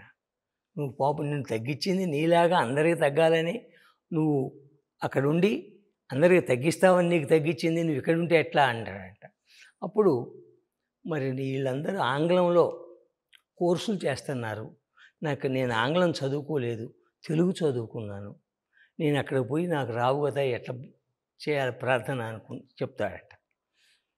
వాళ్ళు 63 కోర్సులు ఆంగ్లంలో చదివేవి, నీకు బీజాక్షరాలు 3 ఇస్తా, ఆ 3 బీజాక్షరాలు నువ్వు ఉచ్చరించు, వీళ్ళు 63 కోర్సులు చేసినంత శక్తి నీకు వస్తుంది అని ఇవి మాస్టర్ గారు ఇచ్చిన బీజాక్షరాలని సివివి అని చెప్తాడు.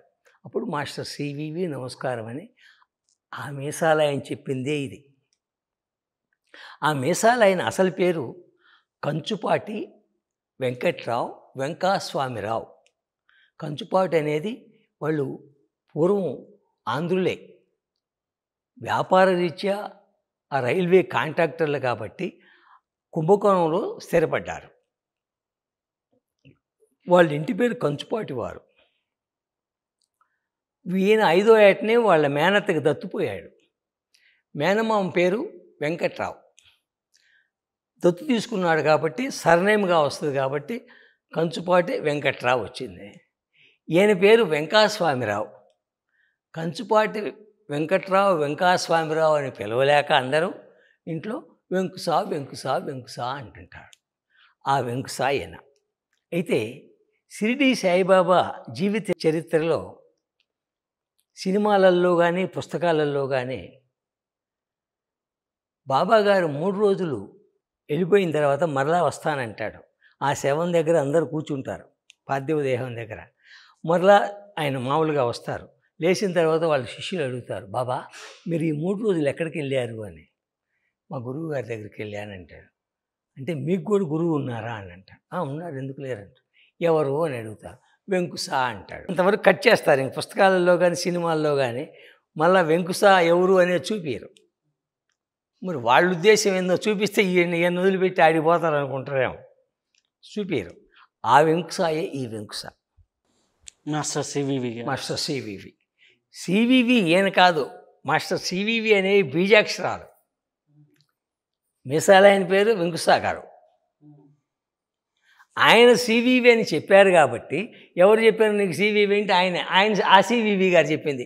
అట్లా సివివి అయ్యారు ఈయన నానుడి భాషలో. ఆయన పేరు వెంకుసా.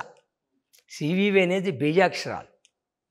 అందుకని ప్రేయర్లో మాస్టర్ సివివి నమస్కారం అంటే వేదమంత్రం అది. ఆ బీజాక్షరాలను ఉచ్చరిస్తాం మనం. అదే శాస్త్రి గారికి చెప్పారు, శాస్త్రి గారు తాతగారికి చెప్పారు, తాతగారు అందరితో చెప్పారు. అది తాతగారు ప్రేయర్ చేస్తూ ఉన్నా కానీ ఈ విధంగా చెప్పేవారు కాబట్టి నేను కూడా అదే చెప్తా అందరికీ, అందరూ అదే అంటారు ఆ బీజాక్షరాలనే. ఇప్పుడు 63 కోర్సులు చేసినట్టే. అది ఈ కోర్సు ఇందులో ఈ తాతగారి దగ్గర, ఈ శాస్త్రి గారి దగ్గర పరంపరలో వచ్చిన వాళ్ళు ఏమో సివివి అంటారు, చొక్కా తొడుక్కొని ప్రేయర్ కూర్చుంటారు. కొంతమంది ఈ మాస్టర్ సివివి యోగం చేసేవాడు, కోర్సులు చేసేవాళ్ళు చొక్కాలు ఇడిచేసి కూర్చుంటారు. వాళ్ళు కోర్సులు చేస్తారు, 5 నిమిషాలు కోర్సులు చేస్తారు, 5 నిమిషాలు మెదలకుండా ఉంటారు. మెదలకుండా ఉన్నవాళ్ళు కూర్చోరు, ఏదో ఒకటి శ్లోకాభిరామాయణం మాట్లాడుకుంటారు. మళ్ళీ 5 నిమిషాల్లో మళ్ళీ మొదలు పెడతా, మళ్ళీ ఇంకో కోర్సు చేస్తారు. వాళ్ళు చేసేది ఆయనకే, వాళ్ళు కోర్సులు చేస్తారు. వీళ్ళేమో ఆయన మాస్టర్ గారు ఇచ్చిన నామాన్ని ఉచ్చరిస్తారు, మెదలకుండా కూర్చుంటారు. అలా మాస్టర్ సివివి గారి దగ్గర నుంచి వేటూరి ప్రభాకర్ శాస్త్రి గారు, వేటూరి ప్రొఫెసర్ శాస్త్రి గారి నుంచి తాతగారు, అట్లా పరంపరాగతంగా వస్తుంది. చాలా అద్భుతం అండి. చాలా అద్భుతమైనటువంటి విషయాలు మాతో పంచుకున్నారు. చాలా చాలా కృతజ్ఞతలు. సంతోషం. ఇక్కడ తాతగారితోటి ప్రేయర్ చేసుకొని, తాతగారితో కూర్చొని, తాతగారితో సహజీవనం చేసిన వాళ్ళు వచ్చారు. అనుభవం ఉన్నవాళ్ళు ఉన్నారు నాతో పాటు. వాళ్ళు కూడా వాళ్ళ అనుభవాలు చెప్పాలని కోరుతున్నా. వాళ్ళ అనుభవాలు కూడా మీరు రికార్డ్ చేయండి. వాస్తవ మాస్టర్ సివివి నమస్కారం.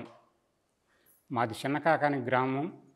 తాతగారి ఇంటి దగ్గరలోనే నాకు 1995లో కరెంట్ షాక్ తగిలింది. కరెంట్ షాక్ తగిలినప్పుడు నన్ను గవర్నమెంట్ హాస్పిటల్లో చేర్చారు. గవర్నమెంట్ హాస్పిటల్లో చేర్చాక నాకు 3వ రోజు నుంచి తాతగారు ప్రభాకర్ శాస్త్రి గారు కళ్ళలోకి వచ్చి విభూతి పెడుతున్నారు. అంతకుముందే నేను మా అమ్మాయిలతో కబురు చేసి, అమ్మ తాతగారి ఇంటి దగ్గర నుంచి విభూతి పంపేయండి అని కబురు చేశాను. ఆ విభూతి పెట్టిన కానించి నాకు తాతగారు శాస్త్రి గారు ఇద్దరు నా అవయవాలు మొత్తం చక్కదిద్దుతున్నారు. ఒకరోజు యమధర్మరాజుకు రానే వచ్చారు. వచ్చి కూర్చునే వారికి తాతగారు, ఏంటి బాబు మీరు ఇటు వచ్చారంటే, ఇట్లా మా శిష్యుడు ఇక్కడ కూర్చొని ఉన్నారు, వారికి బాగా డేంజర్గా ఉంది అని చెబితే, వాడికి టైం లేదు తీసుకెళ్తాను నేను కూడా వచ్చానంటారు. అట్లా కాదు బాబు గారు, మీరు తీసుకెళ్తే తీసుకెళ్ళారు, నేను ఒక మాట చెబుతాను, ఆ మాట విన్నాక మీరు తీసుకెళ్ళండి అంటారు. ఏంటో చెప్పమంటారు. అదే రోజు నేను చేసిన పని ఏంటంటే, కరెంట్ ఆపి చెట్లు కొడుతున్నాం. చెట్లు కొడుతుంటే ఆ ప్రాంతానికి మొత్తానికి కరెంట్ లేదు. నేను 12 గంటలకు కరెంట్ ఇచ్చాను. 12 గంటలకి సేబ్రోల్ అన్నయ్య గారి కంపెనీలో 200 మంది ఆడవాళ్ళు పొగాకు గేడింగ్ చేస్తూ ఉంటారు. వాళ్ళకి భోజనం టైం అయింది. భోజనం టైం అయ్యేవారికి వాళ్ళు ఫోన్ చేస్తారు, ఇట్లా మా వాళ్ళంతా సిద్ధంగా ఉండారే, ఒక అర్ధగంటలో మాకు కరెంటు ట్రాన్స్ఫార్మర్ ఫీజు పోయింది వేయండి అని. వెంబటే నేను ఆ చెట్లు కొట్టొచ్చి భోజనానికి కూర్చుంటాను. కూర్చొని అట్లా కలుపుకొని అట్లా నోట్లో పెట్టుకోబోయేదానికి వాళ్ళు చెబుతారు ఫోన్లు. ఇట్లా సంగతి అయిన ఎవరికి నేను భోజనం చేయకుండా చేయగొట్టుకుని వెళ్ళిపోతా. ఆ పక్క అమ్మటోళ్ళు కూడా అంటారు, భోజనం చేసి వెళ్ళవయ్యా ఇప్పుడు ఏం ముంచిపోయింది ఇంతలోనే అంటే, కాదు అవతల 200 మంది ఆడవాళ్ళు భోజనాలకి ఇబ్బంది పడుతున్నారు, నేను భోజనం చేస్తే నా ఒక్క కడుపు నిండితే నేను బాగుండేది సంతోషంగా ఉంటానా, వాళ్ళందరూ సంతోషంగా ఉంటే అదే నాకు సంతోషమని ఆ పని వెళ్ళి వాళ్ళకి కరెంటు ఛార్జ్ చేస్తాను. ఇచ్చాను వాళ్ళకి. ఇచ్చి వస్తా ఇంకొకళ్ళు వాళ్ళు పక్క అమ్మటే పిలిచి, అయ్యా మాకు పొద్దుతానికి కరెంట్ లేదు, ట్రాన్స్ఫార్మర్ ఫీజు పోయింది, మాది కూడా ఏదో ప్రాబ్లం చూడమంటారు. వెంబటే చూస్తే ట్రాన్స్ఫార్మర్ దగ్గర ఫీజు నిలవట్ల. ఇది ఎక్కడో లైన్లో ఫాల్ట్ ఉందని లైన్లో చూసుకుంటే వెళ్ళేవారికి ఒకసాట తీగ దిగి కాసారం మీద పడి ఉంది. ఇదే ప్రాబ్లం అని వెంబటే బాగు చేసి మళ్ళీ ట్రాన్స్ఫార్మర్ దగ్గరికి వచ్చి ట్రాన్స్ఫార్మర్ ఫీజు చేసే, అయ్యా డిమ్ సప్లై అన్నారు. ఇదేంటో ఆయన డిమ్ సప్లై అన్నారని పైకి వెళ్ళి చూసేవారికి ఎడ్జ్ ఫీజు పోయింది, పైన ఇంకో ఫీజు ఉండింది, అది లేదు. వెంబటే నేను పైకి ఈ ఆపుకున్నానన్న దాని మీద పైకి వెళ్ళిపోయి ఆ ఫీజు వేసి ఆ ఫీజు అట్లా వేస్తున్నాను, కరెంట్ షాక్ కొట్టింది, కింద పడిపోయా. ఇక బట్టలు అవి కాలిపోతున్నాయి. ఇక నా దగ్గరికి ఎవరు రావడానికి ధైర్యం చేయట్లేదు. కరెంట్ షాకు ఎవరు వస్తారు ముందుకి, ఎవరు రాలేకపోయేవారికి ఎవరో పాపం దయగలిగి ఒక గోనిపట్ట, కాళ్ళు దూడ్చిన గోనిపట్ట మీదకి విసిరేశారు. అది ఖచ్చితంగా నా మీదే ఉంది. ఆ మంటలు కొద్దిగా ఆపేవారికి తర్వాత ఈ లోపల ఆఫీసు ఫోన్ చేశారు, ఆఫీసు వాళ్ళు వచ్చారు, యాన్లో వేసుకెళ్ళారు, గుంటూరు హాస్పిటల్లో జాయిన్ చేశారు. ఇక తాతగారు ఇక నేను చెప్పటం ఏంటంటే, నేను చేసిన మంచి పని చెప్పారు తాతగారు. ఫలానే ఆ రోజు కాడ వాడు ఎంత మంచి పని చేసి వాడు భోజనం చేయకుండా 200 మందికి మంచినీళ్ళు సప్లై ఇచ్చాడు. నీ ఇష్టం, తీసుకెళ్తే తీసుకెళ్ళు, ఉంచదలుచుకుంటే ఉంచు అంటారు. అప్పుడు యమధర్మరాజు కాడ ఇక తలకాయ ఉంచుకుంటాడు, ఏం చెయ్యాలి, మంచి సమస్య పెట్టాడు తాతగారు అని. ఇక నేను ఇంతగా వచ్చాను కాబట్టి వాడి అవయవాల్లో ఒక అవయవం తీసుకెళ్తానంటాడు. అవయవం అయితే తీసుకెళ్ళు, నాకు అభ్యంతరం ఏమీ లేదు. ఆ పని రెండో రోజు స్థానానికి నేను వెళ్తుంటే నరం కట్టి అయిపోయిద్ది. నరం కట్టి అయిపోగానే వెంబటే డాక్టర్ గారిని కేకేస్తాను, వాళ్ళు రావటం, వెంబటే ఆపరేషన్ చేయటం అంతా జరిగిపోయింది. వెంబటే ఇక నేను ఆ రోజు బోర్ని ఏడుస్తున్నా, ఏంటి తాతగారు నన్ను ఎందుకు బతికిచ్చావు, చేయలేదు, ఇప్పుడు నేను ఈ పరిస్థితులు ఎట్లా బతికియాలా, నాకు 3 ఆడపిల్లలు అని ఘోరంగా ఏడుతున్నా. వారి పిచ్చోడు నువ్వేం ఏడబాకు, రోజు వచ్చి నా ఇంటి దగ్గర శాస్త్రి గారి కుర్చీ దగ్గర కూర్చో, నీకు ఏమీ జరగదు, నువ్వు ప్రశాంతంగా శుభ్రంగా బతుకుతావు, ఏదన్నా వస్తే నన్ను అడుగు, నాది బాధ్యత అని నా చేతిలో చెయ్యి అభయం ఇచ్చాడు. అదే ప్రకారంగా నేను ఈ రోజుకి నడుస్తున్నాను. తాతగారిని నేను బాగా పూర్తిగా త్రికరణ శుద్ధిగా నమ్మాను. నన్ను బతికిచ్చాడు. నాకేం ఇబ్బందులు లేకుండా చక్కగా నన్ను కంటికి రెప్పలాగా చూసుకుంటున్నారు. ఇది నా అనుభవం అండి. ఇక మాకు వారేంటి దేవుడితో సమానం. మాకు ఏ చిన్న ప్రాబ్లం వచ్చినా కానీ తాతగారి దగ్గరికి వెళ్ళటం, ఇలాగండి అంటాం. అట్లాగే మేము హోమియో డిస్పెన్సరీ రన్ చేస్తుంటాం కదా, డిస్పెన్సరీలో మందులు ఇస్తున్నా కూడా అప్పుడప్పుడు మధ్య మధ్య డిస్పెన్సరీ రోజు కూడా వస్తారు. కానీ అక్కడ మేము ఇచ్చే మందులు కన్నా కూడా వీరి బ్లెస్సింగ్స్, వీరి మాట ఎక్కువ పని జరుగుతుండేది. వైద్యంలో డాక్టర్ ఉండి బాగానే ఉంటుందని చెప్పినా కానీ తాతగారి నోట్లో నుంచి ఆ మాట వస్తేనే అది 100% కరెక్ట్ అవుద్ది. తాతగారు కనుక బాగుంటారు, ఏం పర్వాలేదు అని అనలేదనుకో, ఆ కేసు ఫెయిల్ అవుతుందన్నమాట. అట్లా మాకు ఏ చిన్న ప్రాబ్లమ్స్ వచ్చినా కానీ తాతగారిని కలిసి వారి ద్వారా తెలుసుకుంటుంటాం. అప్పటి రోజుల్లో మా స్నేహితుడు రెడ్డి గారి ఊరి అబ్బాయి మ్యారేజ్ చేసుకున్నాడు. మ్యారేజ్ చేసుకుంటే మొదటి భార్య వియోగం జరిగింది. అతను మళ్ళీ పెళ్లి చేసుకోవాల్సి వచ్చింది. చేసుకుంటే రెండోసారి ఇట్లా డిస్టర్బెన్స్ లేకుండా ఉండాలనే ఉద్దేశంతో తాతగారిని సంప్రదించి తాతగారి గైడెన్స్ ప్రకారం చేసుకుంటే మంచి జరుగుతుంది అనుకొని తాతగారి దగ్గరికి వచ్చాం. తాతగారి దగ్గరికి వస్తే తాతగారు ఏమన్నారు, సరే బాబు, మీకున్న సంబంధాలన్నీ పేర్లు రాసుకొని ABCD అని గుర్తుపెట్టుకోండి, నేను గురువు గారిని ప్రభాకర్ శాస్త్రి గారిని అడుగుతాను, వారు ఏది చెబితే అది చేసుకోండి మంచిది అన్నారు. అలాగే మేము అడిగాము. తాతగారు చెప్పారు. తాతగారు చెప్పిన అమ్మాయి కొంచెం అన్ఎడ్యుకేటెడు, కొంచెం అంత ఎక్కువ బ్యూటీగా ఉండదు. కానీ ఇతనికి వేరే అమ్మాయిని చేసుకోవాలనే ఇంట్రెస్ట్ ఉండి ఈ అమ్మాయినే పెళ్లి చేసుకున్నాడు. తాతగారు చెప్పిన అమ్మాయిని మాత్రం చేసుకోలే. తర్వాత వితిన్ 1 monthలోనే ఇద్దరు విడిపోవడం జరిగింది. మేము ఈ విడిపోయిన అమ్మాయి వాళ్ళ ఇంట్లో అద్దెకుంటున్నాం. అప్పుడు తాతగారు మళ్ళీ కారంపూడి వచ్చారు. కారంపూడి వస్తే తాతగారు వాళ్ళ ఇంట్లోనే ఉన్నాం కదా, ఆ అమ్మాయి కనపడంగానే నేను చెప్పా, తాతగారు ఇట్లా మీ దగ్గరికి వచ్చామండి, మీరేమో ఇలా చెప్పారు, అయినా కాకుండా మీరు చెప్పిన సంబంధం కాకుండా ఈ అమ్మాయిని పెళ్లి చేసుకున్నాడు, ఇప్పుడేమో వీళ్ళిద్దరు విడిపోయారు సార్, మరి ఏంది మళ్ళీ పెళ్లి చేయమంటారా ఏంది అని అడిగాను. అంటే వారు మందే ఉందండి, గురువు గారిని అడుగుదాం, శాస్త్రి గారు ఏం చేస్తే అది చేద్దామన్నారు. శాస్త్రి గారిని అడిగితే ఏమన్నారు, అక్కర్లేదు, సర్దుబాటు అయిపోద్ది, మళ్ళీ పెళ్లి గిళ్ళి ఏమొద్దు, ఆ అబ్బాయితో అడ్జస్ట్మెంట్ జరిగిపోతుంది అన్నారు అని చెప్పారు. కానీ 6 months అయింది, 1 year అయింది, కానీ ఆ అబ్బాయి వచ్చి తీసుకెళ్ళటల్లా. ఆ అమ్మాయి వాళ్ళ అమ్మేమో నా మీద ఒత్తిడి చేస్తుంది, ఏందన్నయ్య ఎన్నాళ్ళు అన్నయ్య వాళ్ళు కట్టం తీసుకోమంటున్నారు, సంవత్సరం ఎదురు చూసాం కదా, తాతగారు చెప్పినా కాలేదు అని. సరే నాకు ఇసుకు పుట్టి అమ్మ పోయి కట్నం తీసుకొచ్చుకోపోండి అన్న. వెళ్ళింది. ఒక పెద్ద మనుషులను తీసుకొని పోతే వాళ్ళు సెటిల్ అయిపోయింది. కానీ ఆ విషయం నాకు తెలియలా. తర్వాత మళ్ళీ ఒకరోజు బజార్లో కనపడితే అమ్మాయి వెళ్ళి కట్నం తీసుకొచ్చుకున్నావా అన్న. అంటే కట్నం తెచ్చుకునేది ఏందన్నయ్య, ఆ అమ్మాయి కాపురానికి పోయి బ్రహ్మాండం కాపురం చేస్తుంటే అని. అంటే 1 సంవత్సరం తర్వాత జరిగే విషయాన్ని కూడా తాతగారు ఆ తాతగారిలో నోట్లో నుంచి ఒక మాట వచ్చిందంటే అది పొల్లుపోవటం అనేది మాత్రం జరగదు, హైలీ ఇంపాసిబుల్. అంతటి పవిత్రమూర్తి అనమాట. నా పేరు నాగేశ్వరరావు అండి. మాది స్వగ్రామం తక్కిళ్ళపాడు. ఆర్థిక పరిస్థితి దెబ్బతిని 1985లో గుంటూరు రావటం జరిగింది. ఎందుకు, ఊళ్ళో ఉన్న ఆస్తులన్నీ అమ్ముడుకొని 2 అమ్మాయిలు ఇక వాళ్ళు గుంటూరులో చదువుకుంటున్నారు, చిన్నపిల్లలు. వాళ్ళని తీసుకొని గుంటూరు వచ్చాను 1985లో. 85లో గుంటూరు వచ్చినప్పుడు మా చిన్నబావమర్ది గారు ఎకిరాల కృష్ణమాచారి గారి ట్రస్ట్లో పరిచయం ఉంది. అతను మెల్లిగా మమ్మల్ని, మీరు చేసేదేం లేదు కదా, ప్రస్తుతం ఖాళీగానే ఉంటున్నారు కదా, ట్రస్ట్కి రమ్మని చెప్పి అలవాటు చేశాడు.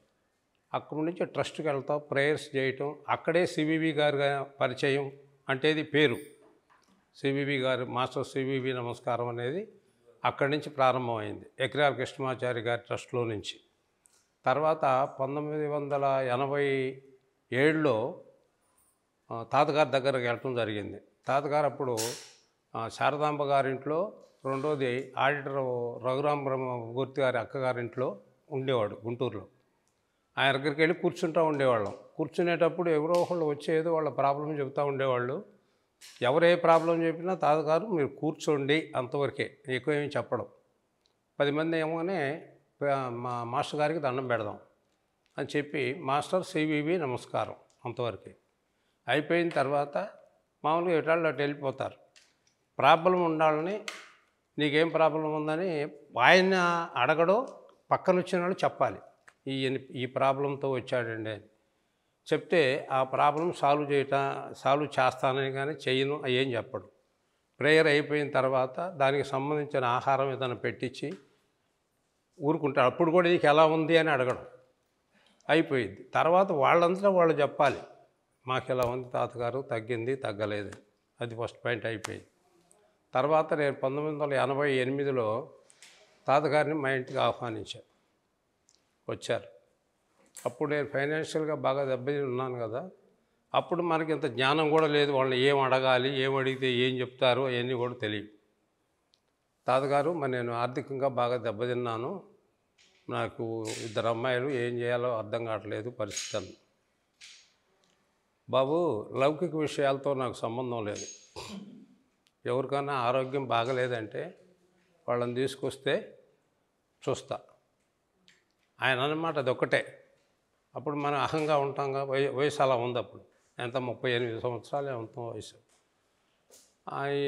తాతగారిని ఎంతగా తీసుకొచ్చి అడిగి ఏం చెప్పలేదని కాముగా వెళ్ళిపోయి అక్కడి నుంచి పక్క వెళ్ళిపోయా. ఇంకా తాతగారు అక్కడ నుంచోాల. మా ఇంట్లోనే ఉన్నాడు తాతగారు, మధ్య గదిలో ఆయన ఉన్నాడు, పక్కనే అమ్మట వచ్చిన భక్తులు ఉన్నారు. నేను పక్క గదిలోకి వెళ్ళిపోయా. ఇంకేం అడగాలో నాకు అర్థం కాల, వెళ్ళిపోయా.